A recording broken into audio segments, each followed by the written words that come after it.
So dann, hallo zusammen.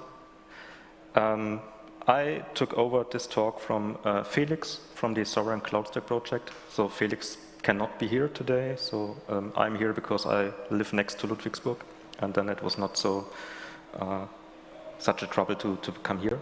The topic is open operations. So I will show you what we understand under open operations, what is the idea behind, and we'll show you how we implemented open operations in the Sovereign Cloud Stack project as an example. My name is Christian Behrendt. I'm the founder of the 23 Technologies. We are, I think, the newest Eclipse Foundation member. We joined yesterday for the software-defined vehicle. We are doing cloud-native technology for industrial use cases. So we help the OT guys to use IT technologies, which is not so easy. But yeah, it's interesting, and we hope that we will find some adaptation there. The current situation we have today is we have a lot of open source, and when we have a look, maybe 20 or 30 years ago, there was no open source at all, and it was a long way until today that is just normal that you have open source, and you can consume open source.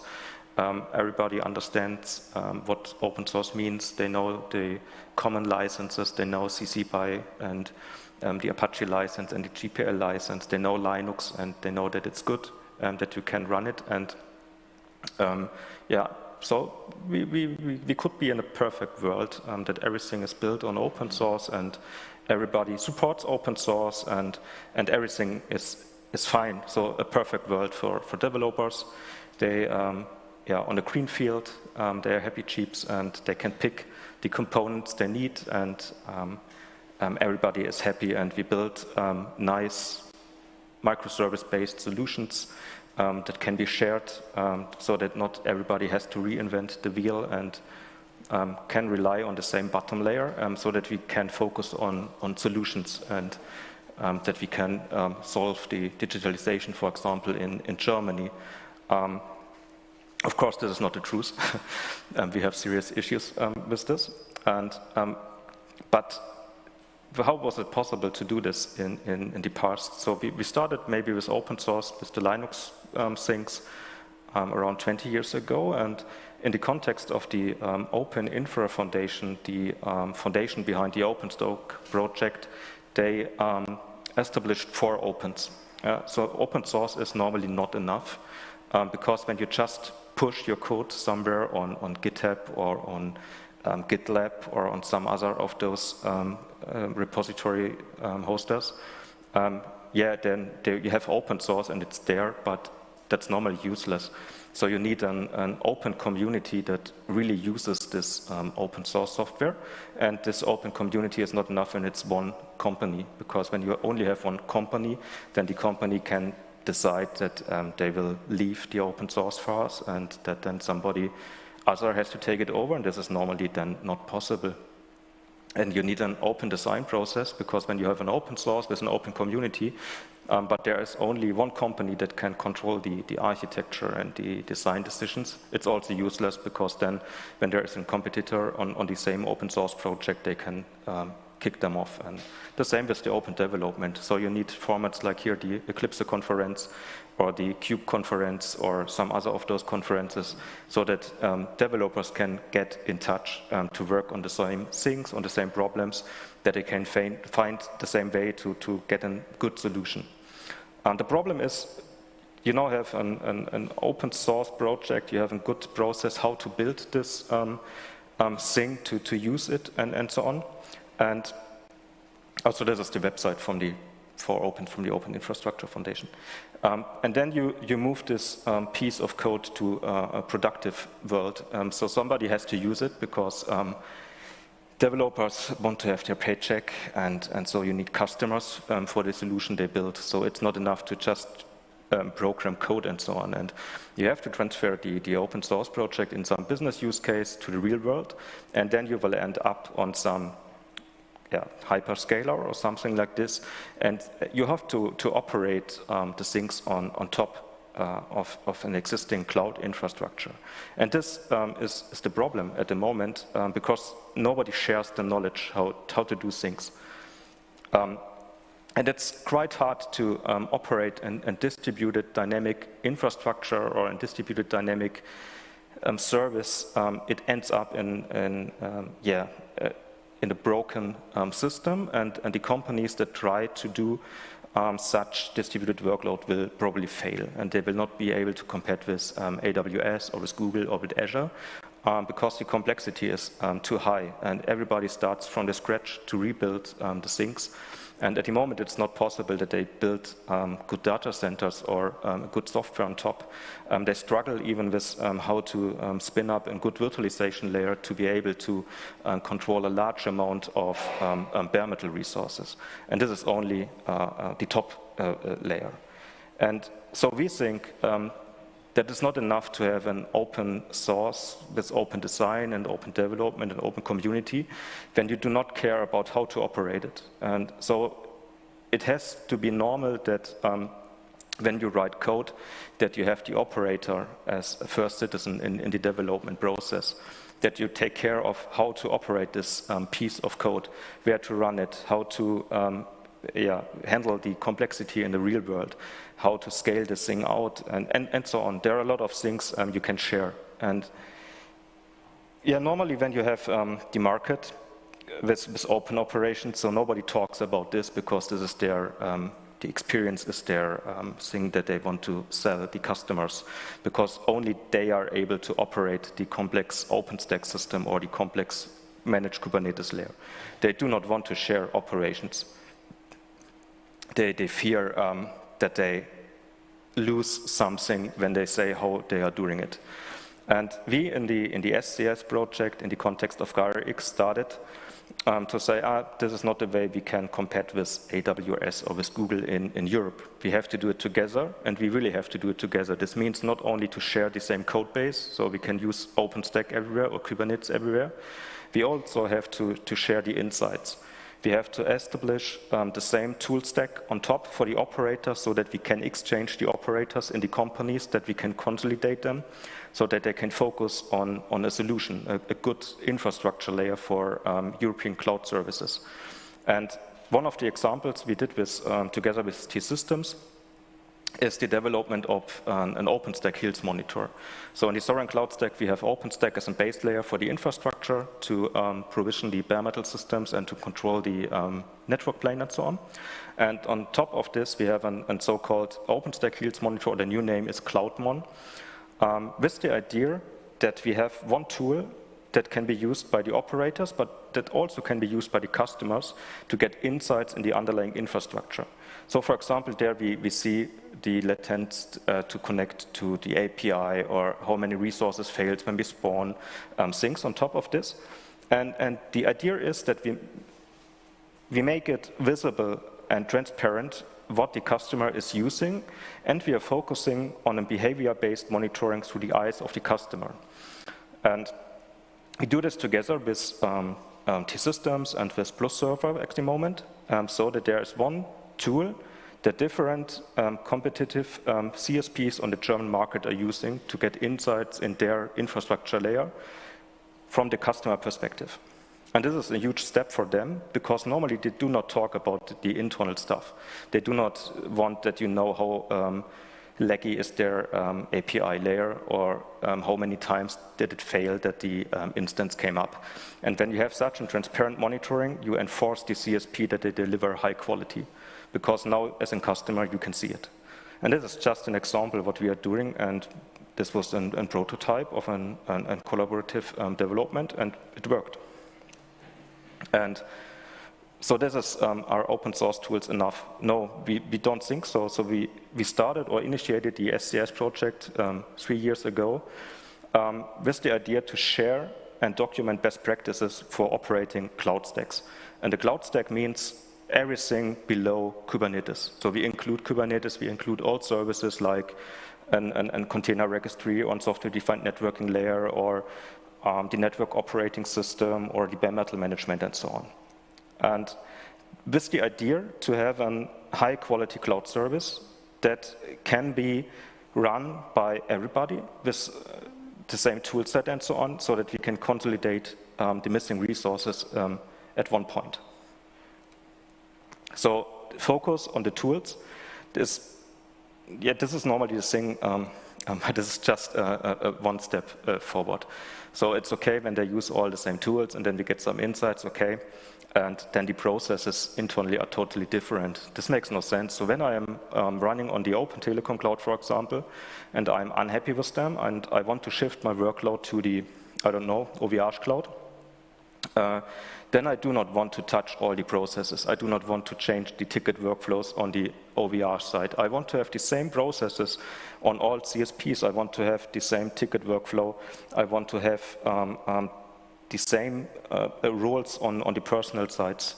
And this has to be solved so that I have a CSP that can be cloned, and there's another CSP that is doing exactly the same tools, the same processes, the same personal roles, and so on. And yeah, of course, the companies do not like this approach. They will lose their parts of their business model, because normally their benefit is that they use the same open source tools and then they have some magic to improve the quality of those tools via processes, via some hidden features, or they hire the right people that can control the open source projects and so on. And this has to be resolved. So we have to use the same tools, the same processes. The same people have to communicate on the layers and to exchange the knowledge to improve the overall quality of the tools in the end. As an example, that it does work. So this is an example from psychological safety. This means this is from the US, and they had a look on Teams that reports errors, for example. So one of the things is that a company normally does not talk about their internal errors. So root cause analysis is not public available. There's an error, then they solve this error, and better we do not talk about this. And this is not the truth. It's better when teams talk about it. So this means not that they make less or more mistakes, but they share the experience, the knowledge, and this way future errors can be avoided, and this makes sense. And so when one CSP that runs in Kubernetes cloud makes an error, they share the knowledge, and then the other CSP does not have to do the same error. And this is good for the customer and for the quality of the cloud service. So not for one company, but for all of the companies. And of course, Google or other companies from the US started to share knowledge, but we have to adapt this knowledge and to make it usable here in our context. So we are not Google, we do not have a hyperscaler, we are not Azure, we are not AWS. And so we probably cannot just go there and take their knowledge to make it then usable for our data centers, because our data centers here in Europe are far smaller than a hyperscaler data center. And we do not have so many people, and we have them divided all over. And at the moment, a lot of things are happening here on the European market. So for example, the Mercedes-Benz published a free open source software manifesto, so that they say, okay, we are not only consuming open source software, we are also giving back to the open source software. This is a good first step, because this way, they are enforced to directly be involved in the open source projects. They have to report errors. They have to use open source if it is possible to use open source. And they will also spend their development resources directly in the open source projects. And this way, they cannot cascade behind an Red Hat or an IBM, where they get the money and they control then the open source and so on. And the next step is then to establish an open operations manifesto, where we say that it's in the end about building a community of practice and transparency for operations from the view of the operations itself, so that you have to publish your root cause analysis, that you have to publish your tools, and it's also transparent that you can compare it, that you can say, is Blast Surfer really better than OVH, and why, and that you can measure it, and then you have also as a customer and tooling that you can say, no, you have, there's nothing that you have defined in your SLA, and yeah, at the moment this is not possible. As an example, from the sovereign cloud stack, we are working on this since, in practice, in 2 years, was founded 3 years ago. And the idea behind the sovereign cloud stack project is to establish a standard and a reference implementation for an infrastructure stack that can provide everything up to Kubernetes, and maybe in the future, or platform as a service, and so on. And we do this together with competitors. At the moment, the Norris network and the Plus server are 2 CSPs that are based on the sovereign cloud stack, and they are working together on the operations. And this proves that it is possible to build a community of practice, even if there are companies that normally do not work together.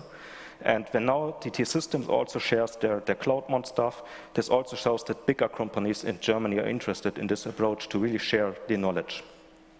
And we do this in form of regular meetings. So we have a lot of meetings, but there are special meetings to share operational knowledge, I think once a month. And there are also, at the moment, things happening like the Norris guys help the Plus server guys to do an upgrade of their environment. And this is something really uncommon, that a competitor helps the other company to run an upgrade so that both environments are on the same release state. And so collaboration over competition on the local market. This is the key in the end. And to be able to do this, you need this open operations approach, because it does not make sense when we have low quality cloud services all over here in Europe, so that all of the customers are going to AWS or Google or Azure and so on. It's better when they stay here on local CSPs. And when they collaborate, they can compete in the end with Google and so on.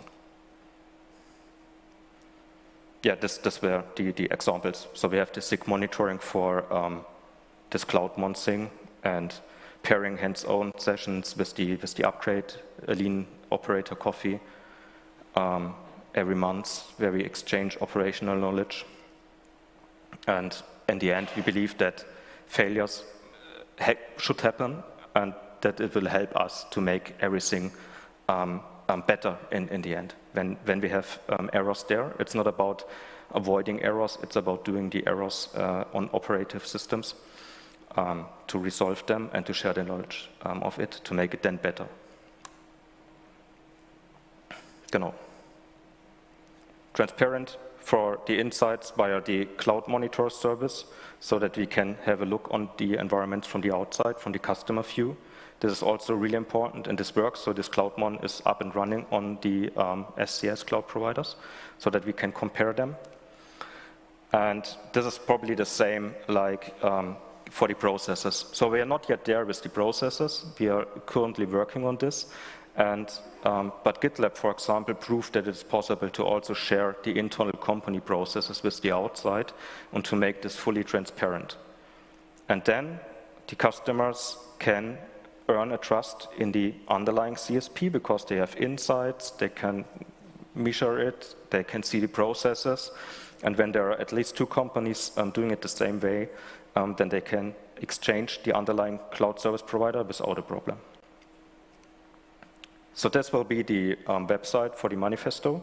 So it's not yet online. So there is a GitHub repository prepared, but I have not yet cut it the version 1.0.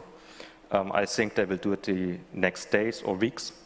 It's in the final state, so they have, yeah, some wording is not so good, and they are optimizing this. And yeah, when you're interested in the Sovereign Cloud Stack project, then you can find more details about this on GitHub or on scs.community. Yeah, when you need more information about this project, just on the website are a lot of details about the project, and also there is a calendar when we meet, also for the lean coffee and so on. Yeah, that's the end. So thank you for being here, and yeah, when you have further questions, or then feel free.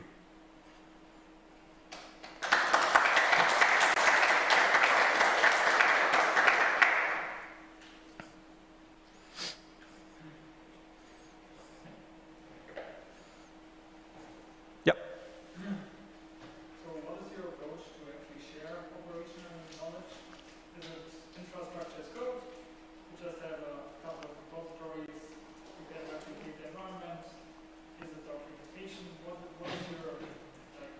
All of this. So we have one central documentation to share the knowledge about how to upgrade things when there was an error, how to fix the error during the operations. We have the same code base for the underlying infrastructure service layer. So we use the same deployment framework everywhere. We are working on the same Kubernetes layer and so on, so that we have everywhere the same versions, the same software stack and so on. And on top of this, we have a standard where we can define things like the names of the flavors or how to rotate base images that are provided on the infrastructure layer.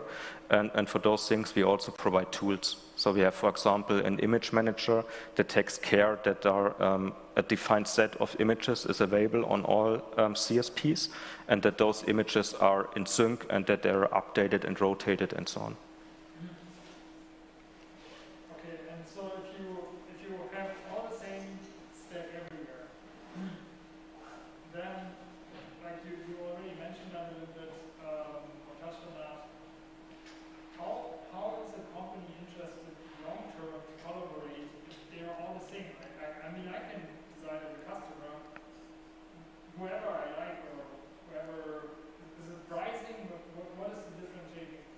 Oh, it depends. So we think that, and CSP needs a business use case in the end to do this. And we think on the one side, it's like with electricity. So you will need compute power in the future. And we think that it will end with a lot of data centers located on the regions, that there will not be one large data center in Germany where everybody will join the party, so that there will be a lot of vendors doing the same thing, and that they will just spend money on their hardware, and they will sell the hardware, the resources in form of infrastructure resources or in form of products running on top of this. This is the one thing. The other thing is that you can specialize on certifications. So maybe there will be one cloud for fintechs, the other cloud is there for GovTech, the other one is there for local business. Yeah? But you have a specialization on top of the underlying infrastructure. Yeah, this is the base idea. So to not compete on the underlying infrastructure, but to compete then, of course, on the service layer. And there will be more than enough need for only one CSP.